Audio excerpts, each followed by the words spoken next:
Hello. So today we will discuss about types of cell. So in previous video we have discussed about cells basic introduction, right? So where we have discussed about the cells as fundamental unit of life and also the structural and functional unit of life. Why we called a cell as a structural and functional unit of life. So in this video we will talk about type of cells. Mainly, there are two types of cells. We will see prokaryotic cell and we have another eukaryotic cell, right? So, what are prokaryotic cells and what are eukaryotic cells? We will talk. So, as we can see, there are two category of cells: the prokaryotic cells and the eukaryotic cells. So, what are differences in prokaryotic cells and eukaryotic cells, and why we called and why we differentiate the cells in two broad categories as prokaryotic cells and eukaryotic cells. So look, we have prokaryotic cells. As the name suggests, we can break this into this pro. So pro means it's a primitive type of cells, or we can say it's a pre. And the name carrion means nucleus, right? So कहीं कहीं हमें ये देखने को मिलता है बहुत सारी जगहों पे कि जो सेल्स हमारे सराउंडिंग में है उनमें हमें दो टाइप के सेल्स देखने को मिलते हैं जिन्हें हम ब्रॉडली स्ट्रक्चर के बेसिस पे प्रोकैरियोटिक और यूकैरियोटिक में क्लासिफाई करते हैं। तो जो हमारा प्रोकैरियोटिक सेल्स होता है, प्रोकैरियोटिक का मतलब होता है प्रिमिटिव टाइप का सेल्स, ये प्रिमिटिव टाइप का न्यूक्लियस जिसमें सेल के लिए क्या इंपॉर्टेंट है, what is most important for cells. Cells के लिए सबसे ज्यादा इंपॉर्टेंट जो स्ट्रक्चर है वो है उसका न्यूक्लियस, और न्यूक्लियस के अंदर कन्फाइंड मेनली जेनेटिक मटेरियल। ठीक है, तो जो जेनेटिक मटेरियल कन्फाइंड होते हैं कैसे ऑर्गेनाइज होते हैं, ऑर्गेनाइजेशन के बेसिस पे, उनके स्ट्रक्चर के बेसिस पे सेल को दो ब्रॉड कैटेगरी में डिवाइड किया गया है। लाइफ का जो एवोल्यूशन हुआ अर्थ पे, तो एवोल्यूशन के टाइम पे क्या ये सारी चीजें इवॉल्व एक साथ हुई? नहीं। जो लाइफ का फॉर्मेशन हुआ या लाइफ का जो एवोल्यूशन हुआ वो धीरे धीरे सिंपल टू कॉम्प्लेक्स स्ट्रक्चर की ओर जो है लाइफ जो है मूव की। सिंपल से कॉम्प्लेक्स स्ट्रक्चर जो है हमें जो देखने को मिलता है सीरीज ऑफ इवोल्यूशन के बाद, एक सेल्स जो है वो मल्टीपल इवोल्यूशन के बाद जो है आज जो हम अपने सराउंडिंग में चारों तरफ जो भी चीजें देखते हैं, चाहे वो प्लांट्स हो या एनिमल्स हो, कॉम्प्लेक्स प्लांट्स, जो कॉम्प्लेक्स एनिमल स्ट्रक्चर्स देखने को मिलते हैं, तो ये जब हमें चीजें जो स्ट्रक्चर्स देखने को मिलती है ये एवोल्यूशन के कारण कॉम्प्लेक्स सीरीज ऑफ एवोल्यूशन हमें देखने को मिलती है जिनमें ये सारी चीजें इवॉल्व हुई। तो स्टार्टिंग में लाइफ किस फॉर्म में एरोज किया अर्थ पे या इवॉल्व हुआ, तो वो जो स्ट्रक्चर हमें देखने को मिला या जो हमने चीजों को ऑब्जर्व किया उसमें हमें सिंपल फॉर्म जो है, सिंपलर स्ट्रक्चर के रूप में हमें सेल्स जो मिले में प्रोकैरियोटिक सेल्स। तो प्रोकैरियोटिक सेल का स्ट्रक्चर की बात करें तो जो प्रोकैरियोटिक सेल का स्ट्रक्चर होता है इसमें हमें एक मेम्ब्रेन, जिसको हम प्लाज्मा मेम्ब्रेन कहते हैं, यूनिवर्सल मेम्ब्रेन, जो हर तरह के स्ट्रक्चर्स में देखने को मिलता है, पाया जाता है। और इसमें जो जेनेटिक मटेरियल है वो सेल मेम्ब्रेन या प्लाज्मा मेम्ब्रेन जिसकी हम बात कर रहे हैं उसके अंदर जो साइटोप्लाज्म है, तो उसमें जेनेटिक मटेरियल हमें एक कन्फाइंड रीजन में देखने को मिले एंड रेस्ट ऑफ जो साइटोप्लाज्म है वो एक एज ए फ्लूइड या एज ए जेल जो है इसके अंदर पैक्ड है, प्लाज्मा मेम्ब्रेन के अंदर। तो this is the simpler form of any cell, simpler structure of any cell, and हम जो है इसे हम इसे बोलते हैं कि ये जो हमारा है वो प्रोकैरियोटिक सेल है। तो प्रोकैरियोटिक सेल का फीचर ये है कि this is the a smaller and simpler form of cells जिसमें हमें ट्रू न्यूक्लियस देखने को नहीं मिलते हैं, मेम्ब्रेन बाउंड न्यूक्लियस कहें या मेम्ब्रेन बाउंड सेल ऑर्गेनेल्स देखने को नहीं मिलते हैं। और जो यूकैरियोटिक सेल है, तो eukaryotic cell generally prokaryotic cell से कॉम्प्लेक्स होता है, कॉम्प्लेक्स स्ट्रक्चर शो करता है यूकैरियोटिक सेल। यहाँ पे भी हमें यूनिवर्सल मेम्ब्रेन देखने को मिलते हैं और इस प्लाज्मा मेम्ब्रेन के अंदर बहुत सारे कंपार्टमेंट्स देखने को मिलते हैं। सबसे इम्पोर्टेंट जो स्ट्रक्चर्स है यहाँ पे हमें देखने को मिलता है न्यूक्लियस, मेम्ब्रेन बाउंड न्यूक्लियस जिसमें जेनेटिक मटेरियल ऑर्गेनाइज होता है, और उसके बाद हमें बहुत सारे छोटे-छोटे ऑर्गेनेल्स भी देखने को मिलते हैं, जिन्हें हम mitochondria, cytoplasm, endoplasmic reticulum, Golgi body और अलग-अलग स्ट्रक्चर्स में हम इसको नाम देते हैं। तो जो यूकैरियोटिक सेल है, यूकैरियोटिक सेल क्या होता है? यूकैरियोटिक सेल में ट्रू न्यूक्लियस होता है, ओके? यानी कि ट्रू न्यूक्लियस कहने का मतलब कि जो जेनेटिक मटेरियल होगा वो मेम्ब्रेन के अंदर पैक्ड होगा। तो मेम्ब्रेन बाउंड स्ट्रक्चर्स हमें देखने को मिलते हैं। मेम्ब्रेन बाउंड स्ट्रक्चर्स हमें देखने को मिलते हैं। यानी कि हम कह सकते हैं कि इसमें जो छोटे-छोटे स्ट्रक्चर्स हैं, वो कंपार्टमेंटलाइज़ हुआ है और हम इसे बोलते हैं ये जो है कंपार्टमेंटलाइज़ेशन हुआ है। तो कंपार्टमेंटलाइज़ेशन क्यों?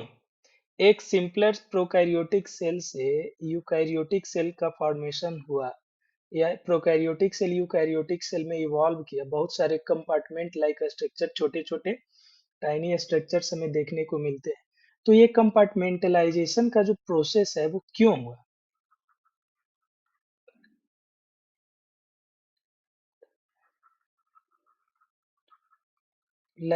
कंपार्टमेंटलाइज़ेशन का प्रोसेस हमें क्यों देखने को मिला?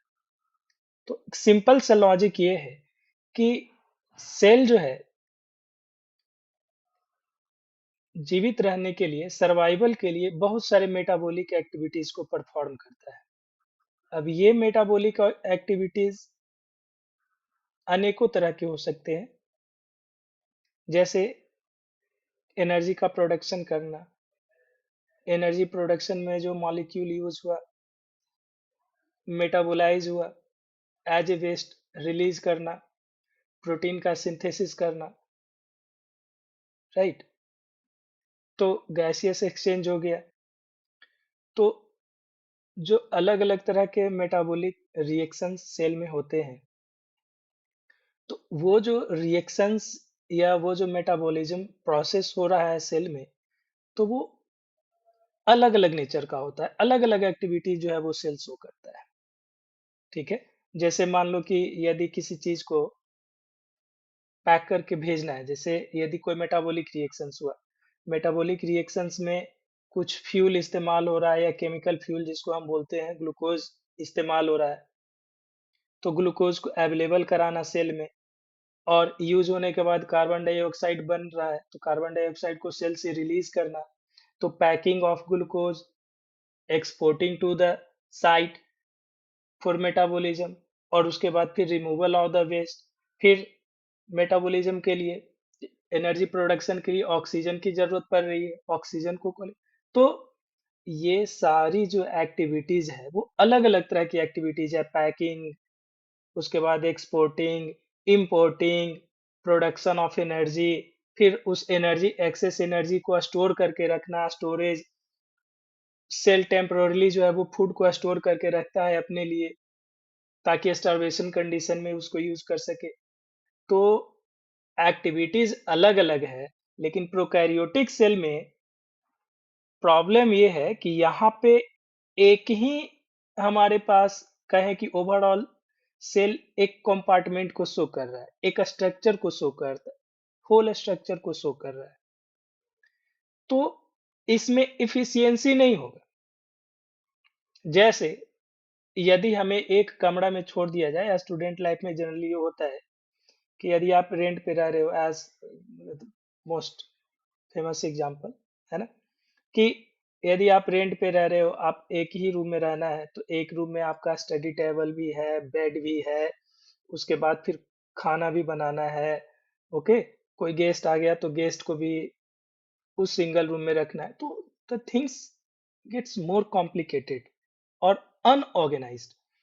तो जो एक्टिविटीज होती है ऐसे केस में अनऑर्गेनाइज्ड होती है। और यही, यदि हम घर पे हैं, बहुत सारे हमारे पास कमरे अवेलेबल हैं, रूम्स अवेलेबल हैं, तो हमारा स्टडी रूम अलग होता है, किचन अलग होता है, गेस्ट रूम अलग होता है, बेडरूम अलग होता है, एंड दैट्स ऑल। तो फर्क ये है कि यदि हमारे पास सुविधाएं अवेलेबल है, तो जो एक्टिविटीज होगा, जो फंक्शंस होगा, जो प्रोसेस होगा, वो क्या होगा, ऑर्गेनाइज्ड वे में होगा। राइट।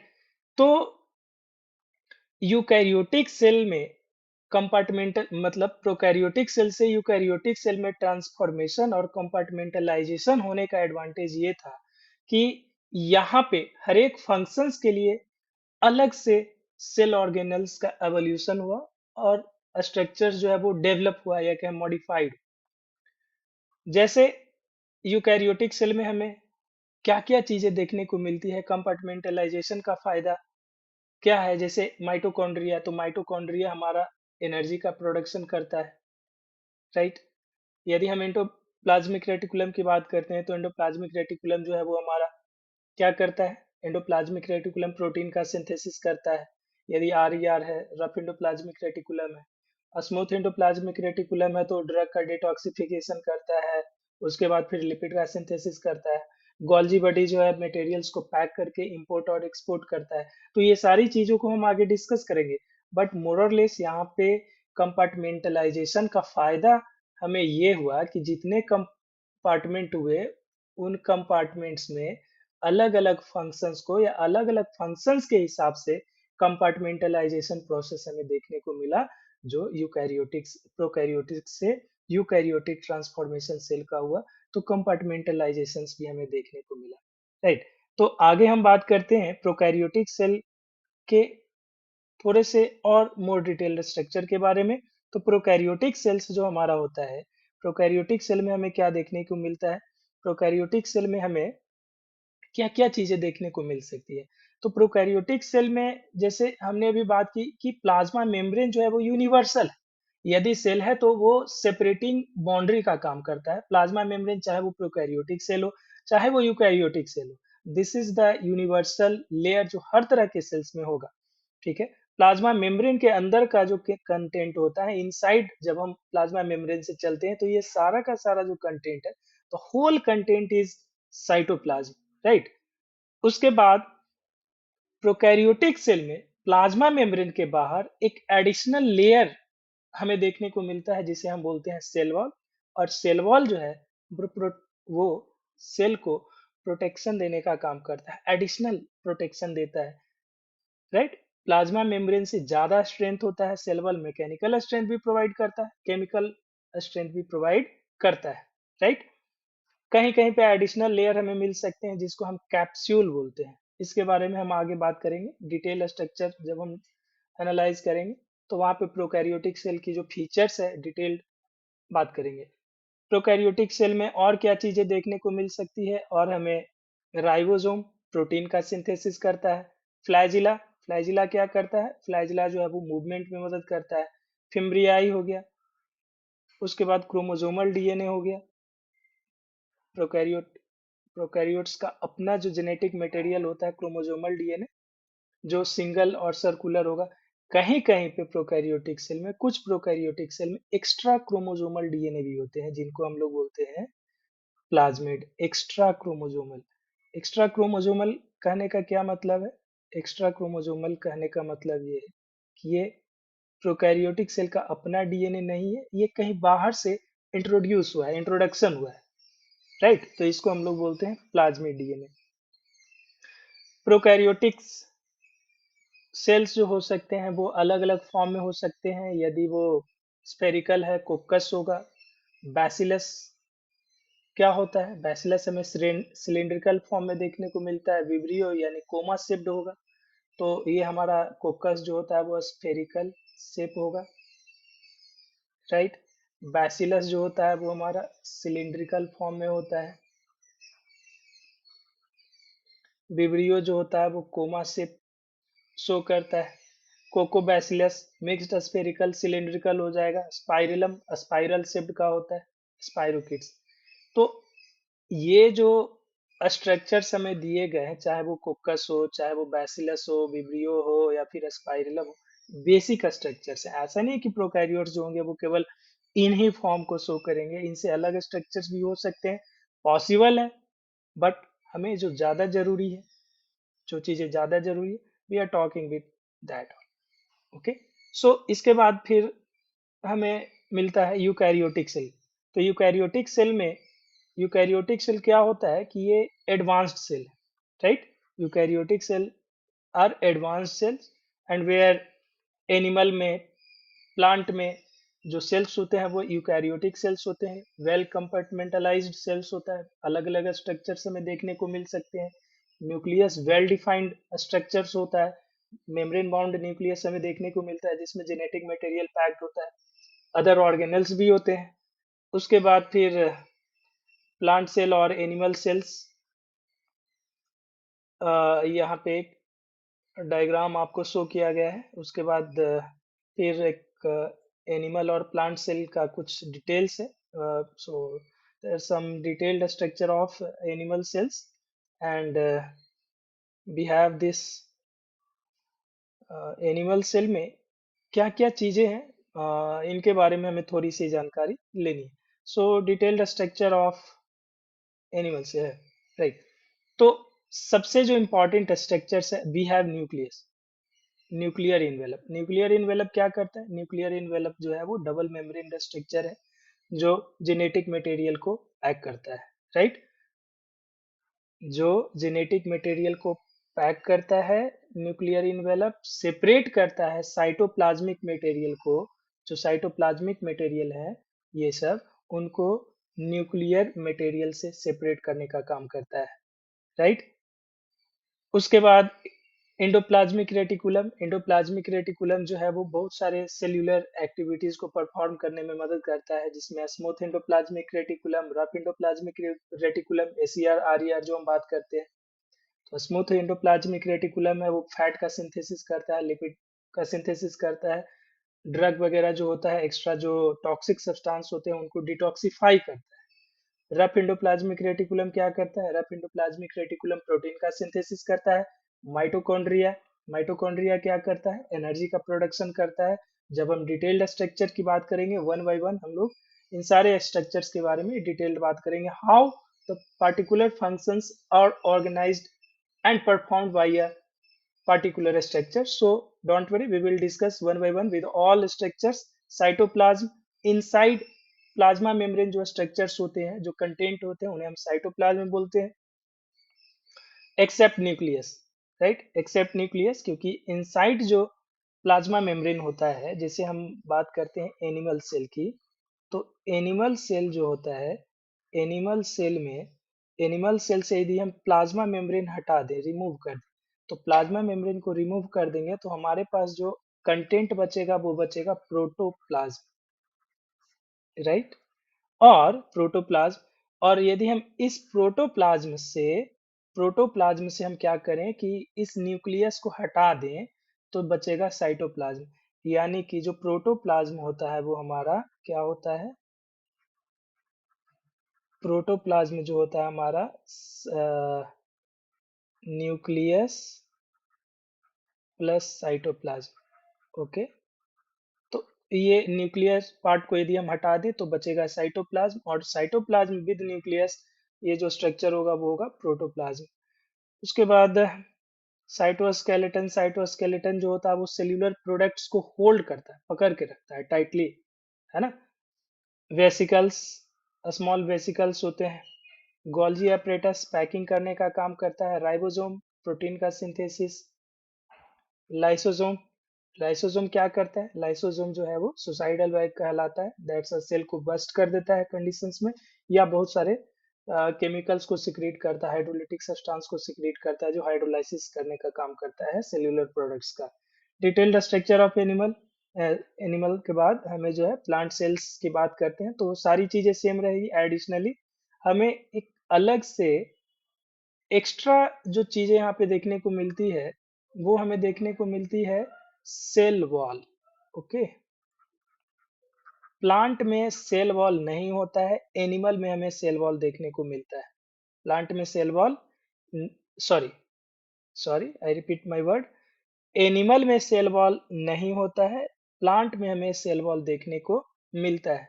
राइट, एनिमल्स में सेल वॉल नहीं होते हैं। यदि हम एनिमल सेल की बात करें तो एनिमल सेल्स में सेल वॉल जो होते हैं, एनिमल सेल्स में सेल वॉल नहीं होते हैं, प्लांट्स में होते हैं। ओके, उसके बाद यूकैरियोटिक सेल में एक और स्ट्रक्चर आपको देखने को मिलता है, फंगस फंजाई, वहां पे भी सेल वॉल होते हैं। प्लांट में जो सेल वॉल होते हैं वो सेल्यूलोज का बना हुआ होता है, या सेल, राइट। और फंगस में जो होता है वो काइटिनस सेल वॉल होता है, राइट। और प्रोकैरियोटिक सेल में तो सेल वॉल होता ही, एक्सेप्ट कुछ एक्सेप्शंस है प्रोकैरियोटिक सेल में भी जहाँ पे सेल वॉल मिसिंग होते हैं, हर जगह एक्सेप्शंस है। ओके, तो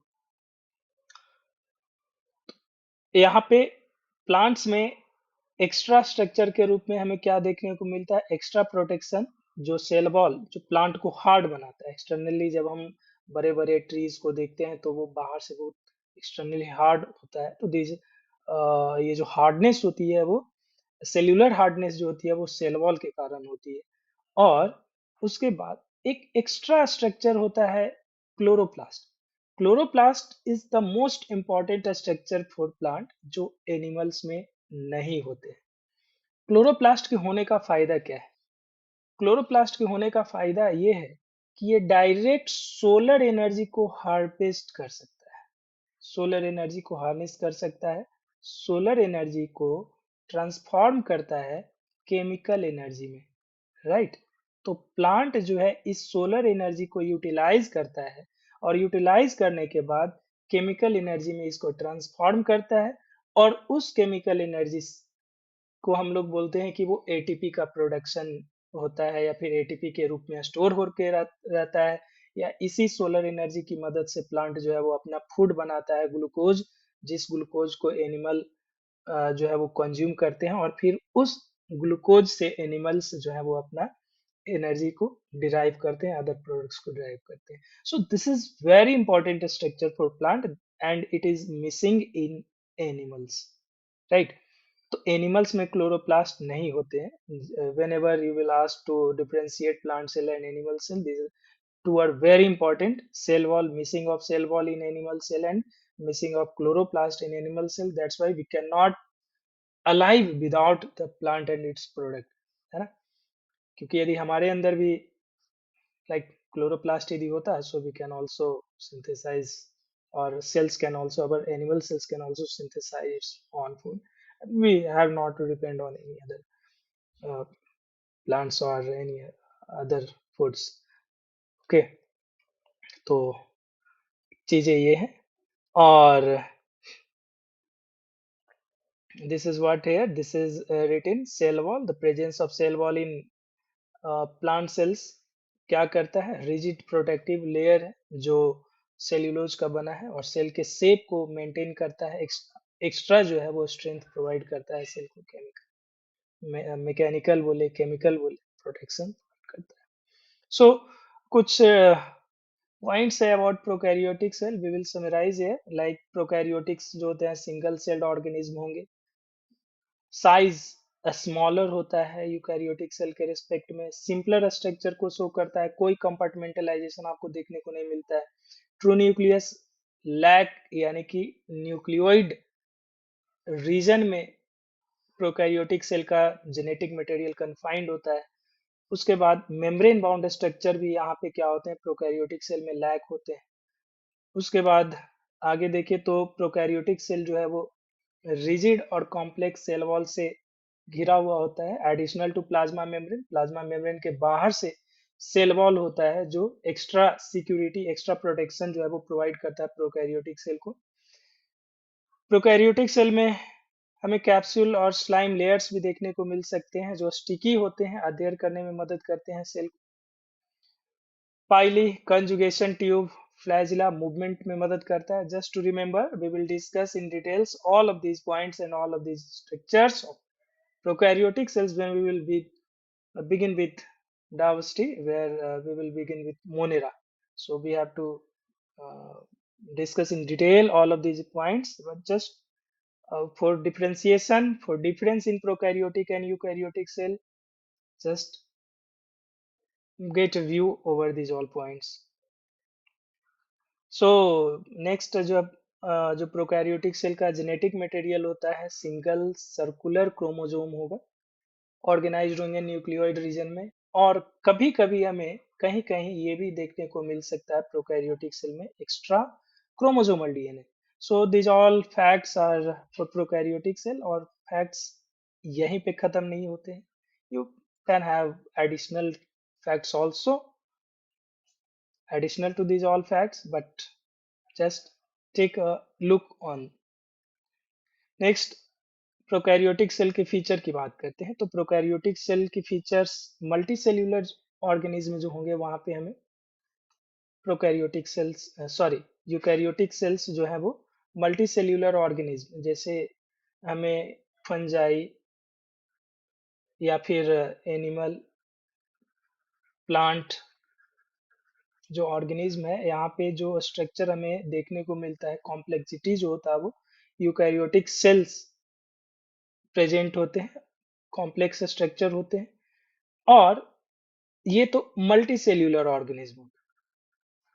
यूकैरियोटिक सेल जो है वो यूनिसेल्यूलर ऑर्गेनिज्म को भी फॉर्म करता है, जिसमें ब्रॉड कैटेगरी हमें देखने को मिलते हैं, प्रोटोजोआ, राइट, प्रोटिस्ट वगैरह का जो हम लोग नाम सुनते हैं। And we will discuss in diversity this protozoa, जहाँ पे हमें क्या देखने को मिलता है, अमीबा हो गया, एंटमीबा हो गया, पैरामीशियम वगैरह, जो मोस्टली नॉन जो ऑर्गेनिज्म है वो हमें प्रोटोजोआ में अमीबा, पैरामीशियम जो सुनने को मिलता है। That's why we will discuss in detail all of this. Size की बात करें तो यूकैरियोटिक सेल्स जनरली प्रोकैरियोटिक से लार्जर होते हैं। कॉम्प्लेक्स स्ट्रक्चर होता है, कॉम्प्लेक्स मींस व्हाट, यहाँ पे जो भी हमें कॉम्प्लेक्सिटी जो आती है वो कंपार्टमेंटलाइजेशन के कारण, इसके कॉम्प्लेक्स फंक्शंस के कारण कंपार्टमेंटलाइजेशन का एवोल्यूशन और कॉम्प्लेक्स स्ट्रक्चर देखने को मिलते हैं। ट्रू न्यूक्लियस प्रेजेंट होंगे, जेनेटिक मटेरियल को पैक करेगा। उसके बाद हमें और क्या देखने को मिलता है, तो और हमें देखने को मिलता है मेम्ब्रेन बाउंड स्ट्रक्चर्स, राइट। तो एडवांटेज क्या है, कंपार्टमेंटलाइजेशन यहाँ पे मार्क किया गया है। What are the advantages, why compartmentalizations are important in eukaryotic cells, या फिर so the simple question is why there is compartmentalization seen, and what are some advantages of compartmentalization can have. So this is a question mark for you all.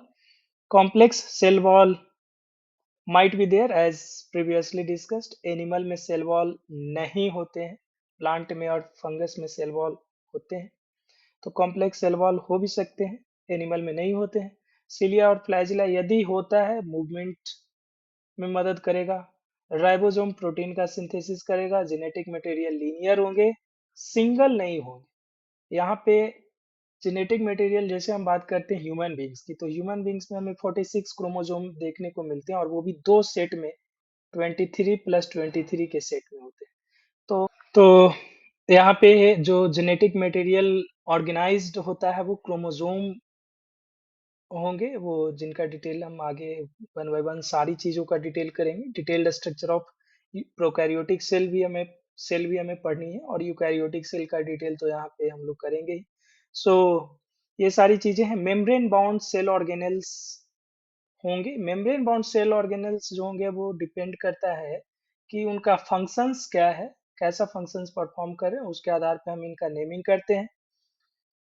Mitochondria energy production, chloroplast synthesis of food in plants, solar energy को harness करेगा chemical energy में vacuoles, food storage, endoplasmic reticulum, that's all. Lipid होगा, lipid का synthesis, protein का synthesis, और उसके बाद Golgi body, packing of materials, vacuoles, storage हो गया, लाइसोसोम डाइजेशन का काम करेगा। तो all these details we will have